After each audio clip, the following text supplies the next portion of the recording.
Kamusta mga boss? So ayun, kainan na naman yung vlog natin ngayon. Itong kakainin na naman nga namin ngayon ay bigay din ni Jola Quachera. Siyempre galing nga rin to sa Pilipinas. Nice. Sa mga katulad nga namin na OFW, sigurado na miss nyo rin tong pagkain na to. No! Ako nga mga boss, kahit pag nagbabakasyon nga kami sa Pilipinas, hindi rin ako nakakakain ng mga pagkain na to.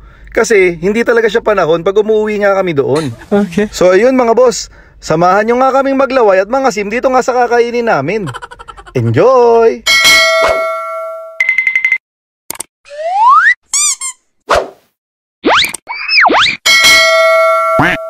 So mga boss, ito na nga yung bigay ni Jola Quachera.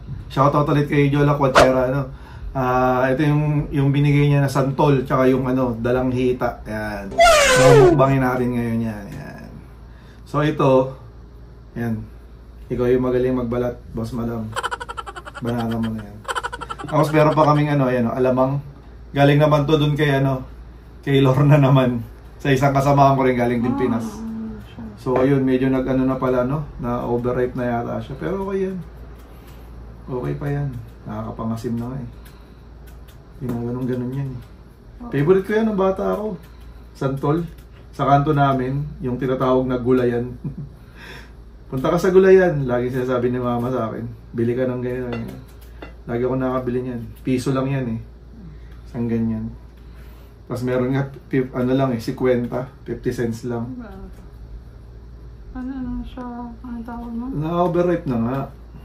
Overripe? Lalo na to. Tingnan mo, tsura.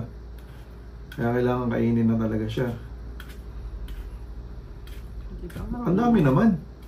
Ganyan talaga yan, daddy. Yung iba nga, tas inaano. Sino nagsabi na ginaganyan? Sa asin. Kasi ginaganon? Oo. Ayan, Balat mo na naman yung isa. Tama na tayo. Yan, tingnan na natin. Sabi ni Jola Quachera, matamis daw eh. So, ayan, medyo may nag-brown na siya. Kain pa ba yun? Hindi ko nga alam, wag na. Ayun, bagong. Hap.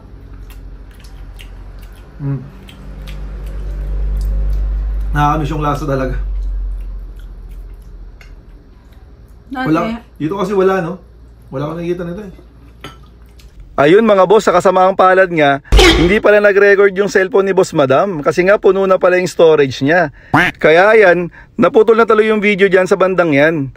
Ang gaganda pa naman nga sana ng mga sinabi namin dyan. Kaso sayang, hindi talaga siya nag-record. No! Hindi nyo tuloy nakita kung paano namin kinain yung dalang hita.